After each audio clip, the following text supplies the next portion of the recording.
السلام علیکم ورحمۃ اللہ وبرکاتہ۔ میں ہوں آپ کا ٹیچر زبیر وہاب اور آپ دیکھ رہے ہیں on line teaching YouTube channel. آج ہم سورہ احزاب کی ابتدا کریں گے۔ ابتدا میں آیات نمبر 1 سے 8 تک پڑھیں گے۔ تو سورہ احزاب ہے حزب کی جمع۔ اس کا مطلب ہے کہ بہت سارا لشکر۔ تو جیسا کہ اس غزوے میں یہودیوں نے بھی جو ہے وہ مل کے حملہ کیا تھا، تو اس لیے اس سورہ کا نام رکھا احزاب۔ اس میں 79 سورہ ہیں، آیات ہیں اور 9 رکوع ہیں۔ اس کی شان نزول یہی ہے کہ بہت سارے جب لشکر جمع ہو گئے تو انہوں نے یہ کہ غزووں میں حصہ لیا، تو اس سورہ کا نام اللہ تعالیٰ نے سورہ احزاب رکھا۔ اور اس کی جو ہے وہ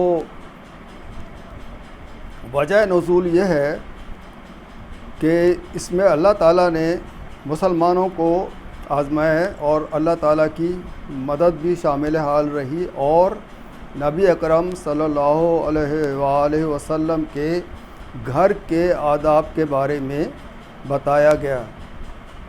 تو اس سورہ میں بہت سارے احکامات اللہ تعالیٰ نے نازل فرمائے ہیں۔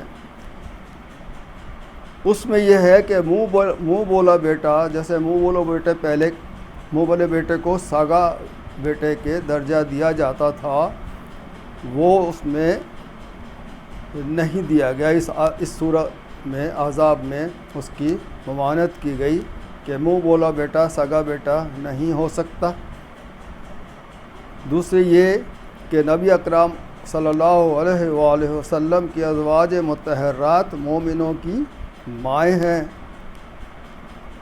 تیسرا یہ کہ آپ صلی اللہ علیہ وسلم کا جب بھی نام لیا جائے تو درود شریف کو پڑھا جائے۔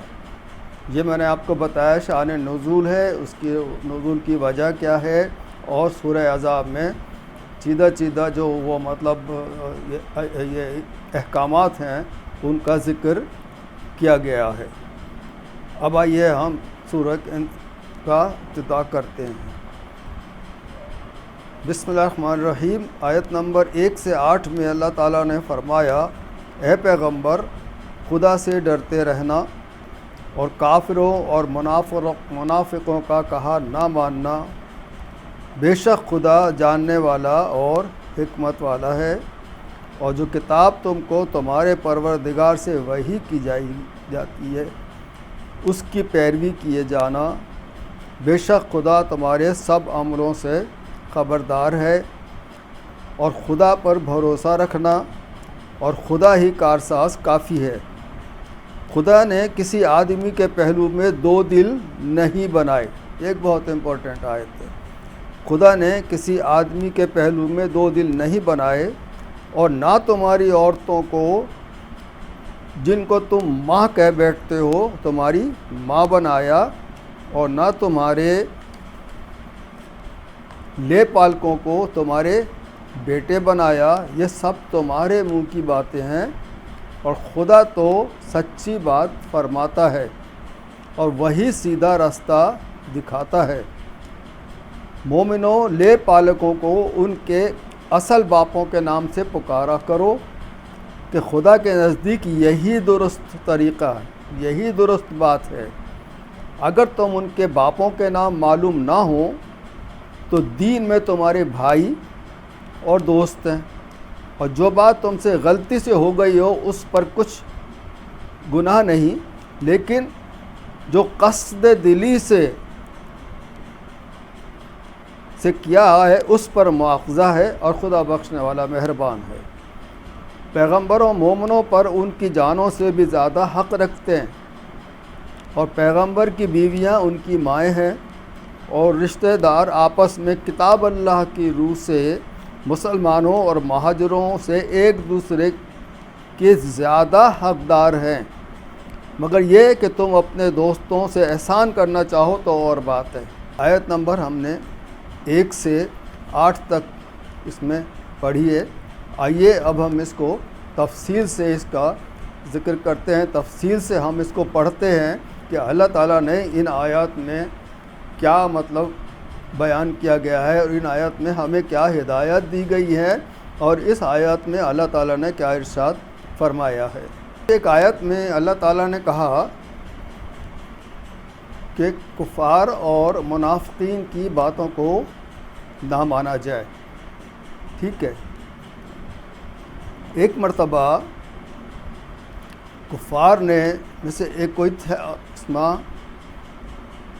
اس نے کہا کہ آپ بے شک اپنے دین کی تبلیغ کرتے رہیں، لیکن یہ جو پہلے اس نے اپنی جان کی امان طلب کی نبی اکرم صلی اللہ علیہ وآلہ وسلم سے کہ آپ مجھے جان کی امان دیں تو میں کچھ آپ سے عرض کروں۔ آپ نے کہا ٹھیک ہے، جان کی امان دی تمہیں، اب بولو کیا کہنا چاہتے ہو۔ تو وہ یہ کہنے لگا کہ جو ہمارے یہ جو بت ہیں، ہم اس کے اوپر جو ہے وہ ایمان لے آتے ہیں، اور آپ جو ہے آپ اپنے دین کی جو ہے وہ تبلیغ کرتے رہیں، تو یہ آپ ہماری بات کو مان لیجئے۔ تو حضرت عمر رضی اللہ تعالیٰ عنہ اس بات پر جو ہے وہ بہت غصے میں آ گئے، اور بہت ناگوار گزری حضرت نبی اکرم صلی اللہ علیہ وسلم کو بھی اور تمام صحابہ کو بھی۔ اور حضرت عمر تو اتنا غصے میں آئے کہ کہا کہ میں تلوار نکال کے اس کو قتل کر دیتا ہوں، اس کا سر قلم کر دیتا ہوں، لیکن چونکہ آپ امان دے چکے تھے اس لیے آپ نے کہا کہ نہیں، لیکن یہ فرمایا کہ ہم آپ کی بات کو عمل نہیں کر سکتے، ہمارے نزدیک تو اللہ ایک ہے اور ہم اسی کی اطاعت کرتے ہیں اور ہم اسی کی عبادت کرتے ہیں، اور ہم جو ہے کسی صورت میں تمہیں اجازت نہیں دے سکتے کہ تم جو ہے وہ اسلام بھی لے آؤ اور جو ہے وہ بتوں کی جو ہے نا وہ اس کی جو ہے وہ پوجا بھی کرتے رہو، یا تو تم کافر ہی رہو یا پھر تم مسلمان ہو جاؤ۔ اسی لیے کہا گیا کہ کفار اور منافقین کی باتوں کو نہ مانا جائے، یہ الٹ پھیر کر کے کہیں چکر بازیاں کر کے جو ہے نا وہ آپ سے کچھ نہ کچھ منوائیں گے، لیکن آپ نے ان کی بات کو نہیں ماننا ہے۔ اور اسی میں یہ کہا گیا ہے کہ وحی کی یعنی جو قرآن کریم اتارا گیا ہے اس کی اطاعت کرو، اللہ تعالیٰ پر پورا بھروسہ رکھو۔ اور آگے آیت میں منہ بولے بیٹوں کے بارے میں ارشاد ہے کہ وہ تمہارے منہ بولے بیٹے نہیں ہیں۔ اگر جیسا کہ اس میں اگر اس کو ذرا تفصیل سے اگر ہم پڑھیں تو حضرت زید بن حارثہ کو آپ نے منہ بولا بیٹا بنا لیا تھا، تو سب ان کو زید بن حارثہ کی جگہ زید بن محمد کہنا شروع ہو گئے تھے۔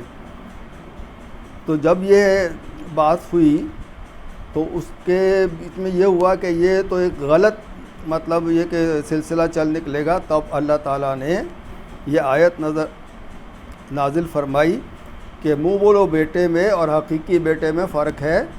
منہ بولا بیٹا جو ہے نا وہ تمہارا حقیقی بیٹا نہیں ہو سکتا، لے پالک ہے، وہ تم نے اس کو ایڈاپٹ کیا ہے، ٹھیک ہے، وہ لے پالک ہے آپ کا وہ ہے، لیکن تم اس کو اپنا نام بھی نہیں دے سکتے، نہ اپنا رشتے میں کچھ کہہ سکتے ہو، وہ لے پالک ہے۔ اگر تمہیں اس کے باپ کا نام معلوم ہے تو وہ اس کے نام کے آگے اس کے باپ کا نام ہی لگایا جائے گا، اور اگر تمہیں اس کے باپ کا نام نہیں معلوم، بہت سارے بچے ایسے ہی مطلب مل جاتے ہیں تو مطلب ایڈاپٹ کر لیتے ہیں، پالتے ہیں، اس کی پرورش کرتے ہیں، اب اس کے باپ کا نام کا علم نہیں ہے تو وہ تمہارا بھائی ہے، تم اس کو کوئی بھی نام دے سو لیکن وہ تمہارا بھائی ہو سکتا ہے، دوست ہو سکتا ہے، لیکن تمہارا حقیقی بیٹا نہیں ہو سکتا۔ جب حقیقی بیٹا نہیں ہو سکتا تو آپ کی وراثت میں اس کا کوئی حق بھی نہیں ہے۔ یہ قرآن کریم کی حکمت ہے۔ اگر وہ منہ بولے بیٹے کو اگر وہ یہ کہتے کہ یہ حقیقت میں یہ حقیقی بیٹا شمار کیا جائے گا تو آپ یہ دیکھیں کہ آگے چل کے کتنی بڑی جو ہے نا وہ بڑی مسئلے اور مسائل ہو جاتے۔ کہ فرض کیجئے کہ ایک شخص ہے، اس نے ایک لے پالک لیا، اس کو بیٹا بنا لیا. اب اگر یہ آیت نہیں ہوتی تو وہ اس کا حقیقی بیٹا ہوتا ہے، پھر اس کی اولاد بھی حقیقی بیٹے ہوتے ہیں، لیکن ان کے حقیقی بیٹوں کو تو معلوم ہوتا ہے کہ یہ تو لے پالک ہے، یہ تو ہمارا بھائی ہے نہیں. جب وراثت میں ہوتا، باپ مر جاتا، جب وراثت کے حصے ہوتے تو وہ جو حقیقی بیٹے ہوتے وہ تو کہتے ہیں یہ تو لے پالک ہے، ہم تو اس کو حصہ دیں گے نہیں. تو کتنی زیادہ مسئلے مسائل ہو جاتے ہیں. تو قرآن کریم کی حکمت یہی ہے کہ اس کو بالکل ہی اس وقت ختم کر دیا کہ منہ بولا بیٹا جو ہے وہ منہ بولا بیٹا ہے، وہ حقیقی بیٹے کی جگہ نہیں لے سکتا. اور اس کے نام، باپ کا نام معلوم ہو تو اس کے نام سے پکارو. اگر تم بے خیالی میں تمہیں علم نہیں ہے اس بات کا، تمہیں آیت کا نہیں پتہ، تمہیں یہ قرآن کریم کی اس آیت کا نہیں پتہ، اگر تم نے یہ قدم اٹھا لیا تو پھر تو کچھ نہیں. لیکن جیسے علم تمہیں ہو جائے یا تمہیں پہلے سے علم ہو تو تم اس طرح نہیں کر سکتے کہ منہ بولو بیٹے کو اپنا نام دو. وہ یہ سخت گناہ ہے اور اس پر مواخذہ ہوگا. اگر تم نے یعنی جو علم نہیں ہے تب یہ بات کر لی ہے تو کوئی بات نہیں، لیکن اگر تمہیں علم ہوتے ہوئے تم نے یہ کیا ہے تو یہ سخت مواخذہ ہوگا. اگر ہم آج کے معاشرے میں دیکھتے ہیں تو اکثر مثالیں ہمیں ایسے ملتی ہیں کہ کسی کی اولاد نہیں ہوتی ہے، وہ بھائی کا یا بہن کا یا کسی کا بھی بیٹا یا بیٹی وہ ایڈاپٹ کر لیتے ہیں، ایڈاپٹ کر کے پھر وہ اپنا نام دیتے ہیں، جو کہ سخت گناہ کی بات ہے. ہمیں اس سے بچنا چاہیے، کیونکہ پھر اللہ تعالیٰ نے کہا کہ اس کا سخت عذاب ہے، سخت مواخذہ ہوگا. یعنی سخت مواخذے کا مطلب ہوتا ہے کہ سخت پوچھ گچھ کی جائے گی یہاں پر بھی، اور قیامت کے دن تو پوچھ گچھ کی جائے گی کہ جب میں نے قرآن میں تمہیں اس بات سے منع کیا تھا تو تم نے کیوں کیا. تو اسی لیے اس کو جو ہے وہ منع کیا گیا ہے کہ منہ بولا بیٹا حقیقی بیٹا نہیں ہے. آگے ایک آیت میں کہا گیا کہ مومنوں، نبی کی جو مائیں ہیں، نبی کی جو بیویاں ہیں، معاف کیجیے گا، نبی کی جو بیویاں ہیں وہ تمہاری مائیں ہیں. یعنی مومنوں کی مائیں ہیں، امی عائشہ ہیں، امی زلیخا ہیں، بہت ساری جو ہے نبی اکرم امہات المومنین ہیں، وہ مومنوں کی مائیں ان کو کہا گیا ہے. نبی امہات المومنین کو مومنوں کی مائیں کہا گیا ہے. اور پھر اس میں یہ بھی کہا گیا ہے کہ جس طرح محبت کا تقاضا ہے کہ ہم نبی اکرم صلی اللہ علیہ وآلہ وسلم سے محبت کرتے ہیں تو آپ کی ازواج سے بھی اتنی ہی محبت کریں. کیونکہ ایک ارشاد ہے کہ نبی اکرم صلی اللہ علیہ وسلم نے کہا کہ میں اس وقت تک وہ مومن نہیں ہو سکتا جب تک کہ میں، نبی اکرم صلی اللہ علیہ وسلم کا ارشاد ہے کہ جب تک کہ میں تمہارے اولاد سے، تمہاری ماں باپ سے بھی زیادہ پیارا نہ ہو جاؤں. تو جب نبی اکرم صلی اللہ علیہ وسلم ہمیں بہت محبوب ہیں تو ان کے ازواج بھی ہمیں اتنی ہی محبوب ہیں جتنی کہ نبی اکرم صلی اللہ علیہ وآلہ وسلم ہیں.